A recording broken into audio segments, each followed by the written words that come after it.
My name is David Hamilton, and I'm University of Waikato, and I want to talk today about the use of chemical flocculants in a wider perspective of lake restoration. I want to begin by acknowledging some of the people who've been involved in this work over a number of years. Former PhD students, Dennis Okareka and Dennis Trolle. Also Max, who has been involved with this work for quite some time also, and has been testing a range of different flocculants under both lab and field conditions. And also to Chris McBride, who's been my colleague from University of Waikato, who has been involved in some of the modelling work that we have done around the use of flocculants, in particular alum, on Lake Rotorua. So the Parliamentary Commissioner for the Environment described lake restoration as the ultimate endurance. Hardly surprising. Large catchments and large lakes take a long time to be able to address fully in terms of their water quality and the improvements in response to catchment management actions. So it is attractive to think of faster ways in which to overcome some of these challenges, to provide a little bit of an offset perhaps and improvements before all of the catchment remediation actions are achieved. But I also always say this in the context of achieving those remediation actions. From a manager's perspective, before and after shots are potentially quite powerful images. This is the same lake in winter and again 6 months later in summer. Visibility going a few centimetres up to 6 metres SETI disk depth in this particular case. But are these changes real? What's driving them? In this particular case, it had very little to do with the use of any chemicals. It had a lot to do with the seasonal changes that occurred in this particular situation. For this reason, and because of almost a fundamental disconnect between managers and some of the science that might underpin restoration actions, we've put out some reports and fact sheets in order to hopefully make the community better informed generally. And so our wider context is always on some of the fundamental science that underpins what we're doing, and knowing whether in fact changes that you might see are real, or whether in fact they're simply due to some seasonal or climatic factor that may have occurred otherwise. Fundamentally a little bit unusual about what we're doing.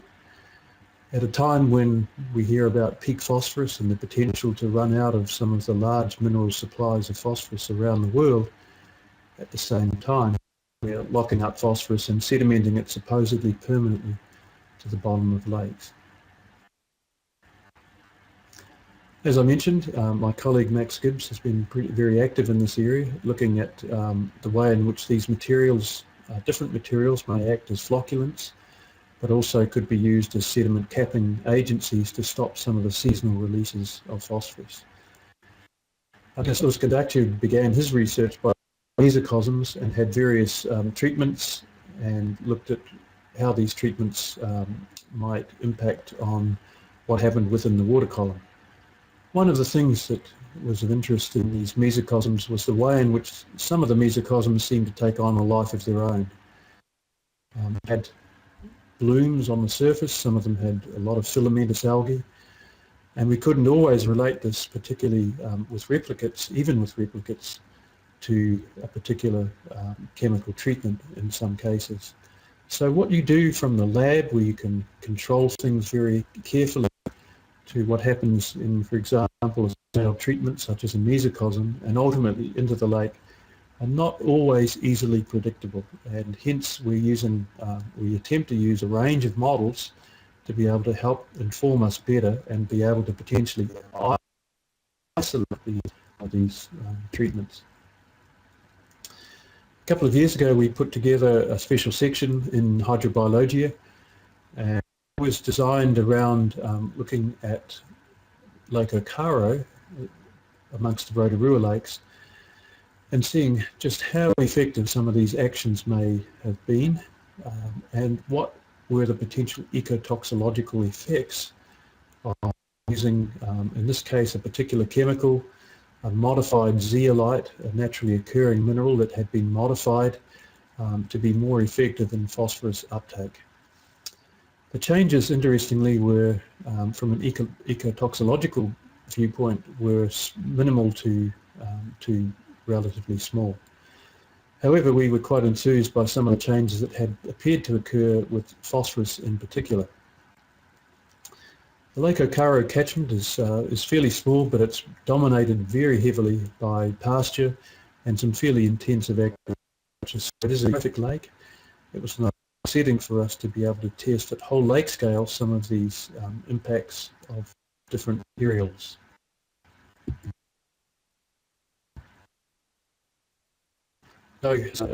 Materials that was trialled at the lake. The first one was a light alum, and then followed a material that's now known as Aqua P, designed to take out phosphorus and also to supposedly cap or prevent seasonal releases of phosphorus back into the hypolimnium. Did it work? Well, we were quite enthused at the time, at least until 2008, by the reduction in total phosphorus. And here you see a very seasonal release of phosphorus that occurs into the hypolimnetic waters of this lake, and a peak that occurs just before turnover, and turnover is typically in May. So the lake is mixed for about 3 months of the year, 3 or 4 months of the year. Phosphorus concentrations are much lower, and then you'll see this build-up of phosphorus. Interestingly, despite the apparent reductions in phosphorus, which may have been associated with treatments, including some catchment restoration, such as constructed wetland, the dissolved oxygen did not really show a great deal of change. There was nothing clear about the duration of anoxia or any change to that in this particular case. Here's a look at total phosphorus. As I said, the results at first looked promising. Total phosphorus concentrations in surface waters showed a decline. The peak, again, is associated with a seasonal bloom, in this particular case, in the surface waters.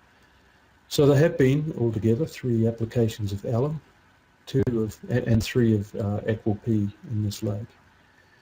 And the last couple of years, there have been some very major inflow events that apparently may have brought about some increases in phosphorus concentrations in surface waters, despite some more regular treatments in this particular case.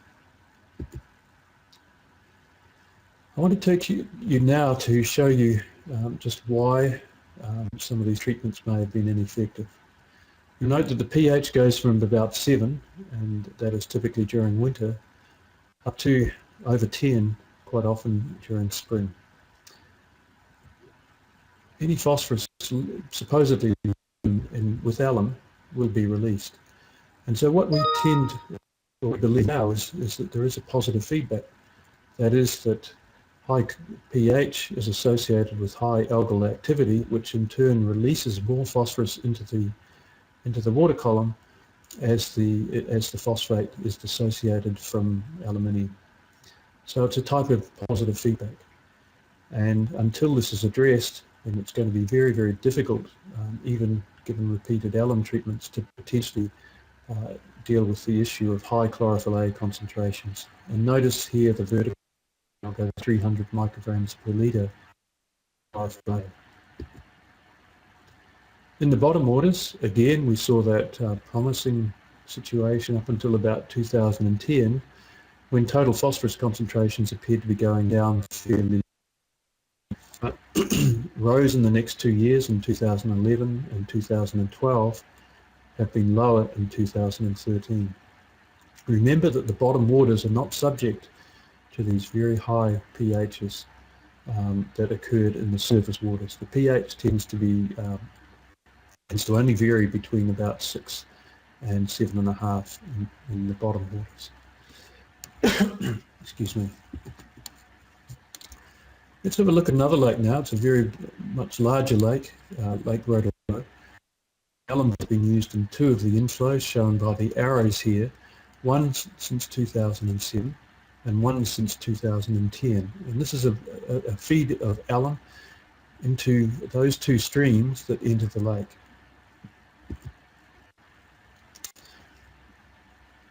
There is major inflows, stream inflows to the lake. And so I'm showing here total nitrogen and total phosphorus concentrations in this inflow. And this is typical of almost all of the other major streams to the lake. The nutrient loads are certainly not going down. And again, I wanted to repeat that this was the case in almost all of the inflows that we examined through this time period of over 10 years. Now going to the in-lake concentrations, and here we're looking at alum in the grey line, where dosing relatively increased to the point of around about 200 kilograms of alum, and the dissolved reactive phosphorus concentrations on the top and total phosphorus on the bottom. And so what you see now is that DRP concentrations are all negligible and almost at detection limits. Total phosphorus concentrations have gone down from where they were about 0.04 or 0.05 grams per cubic metre in the early 2000s to about 0.02 or less now. So quite a marked change. Total phosphorus concentrations dropping by about a half to 2/3 of what they were in the early 2000s. And clearly there's been a major response to the alum dosing that has occurred, particularly in 2010 when the second stream inflow was brought, and that brought about quite a major change in the alum dosing. The modelling that we've done would indicate that it's not only the stream inflow that is having is affected by removing phosphorus, but that effective alum may persist out into the lake itself, and therefore is potentially locked within the lake waters.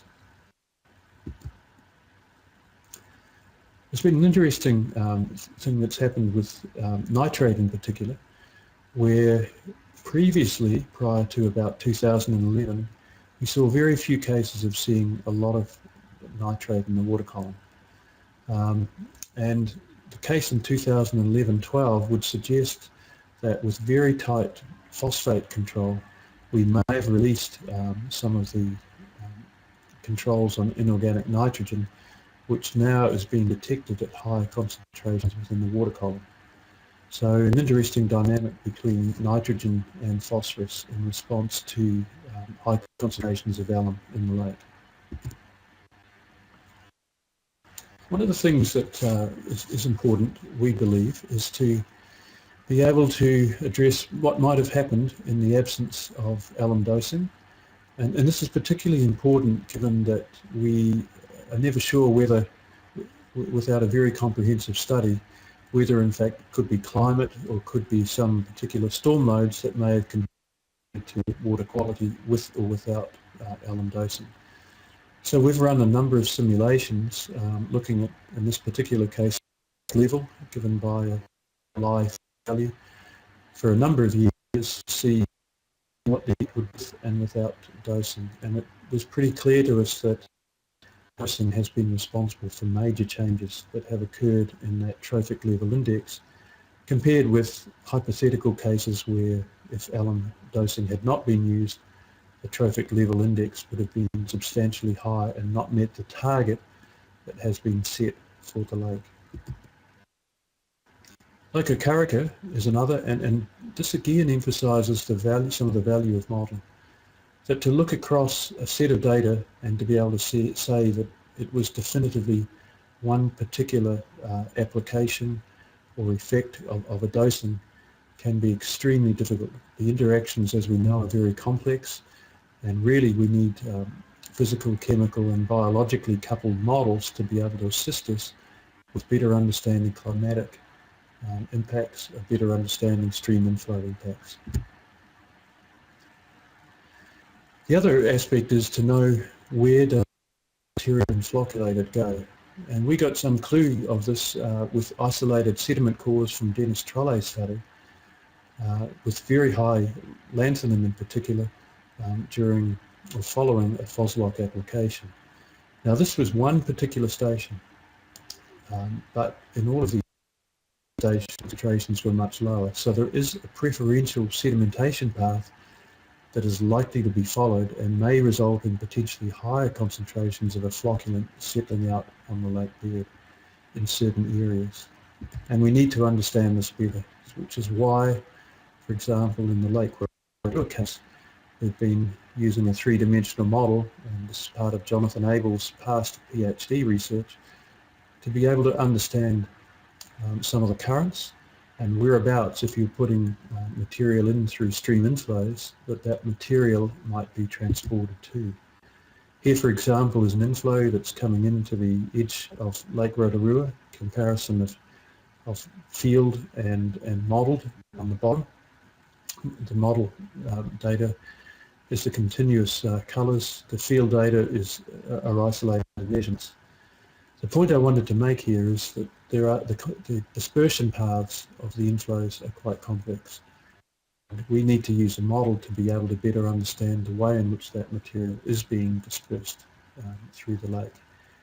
In this particular case, it can potentially be adjacent to shorelines, and that may have some impacts in terms of where that material is being dispersed to and interacting potentially with lake users. Where does the material flocculate out? Well, we're not exactly sure in Lake Rotorua yet. We know that it's transported quite widely through the lake, but we haven't been able to see sediment that had been done 5 years using alum. There have been any major changes in the composition of the bottom sediments, particularly looking for alum and relative increases in alum concentrations in those bottom sediments. So we think that what is required is a fairly comprehensive analysis that goes way beyond simply a before and after. It involves the use of models, it involves the use of bottom sediments, and it also involves experimental work to be able to better understand the impacts and the potential ecotoxicological effects of using flocculants in lakes. With the cases that have been dealt with, Lake Okaro, where 2 materials have been used, alum and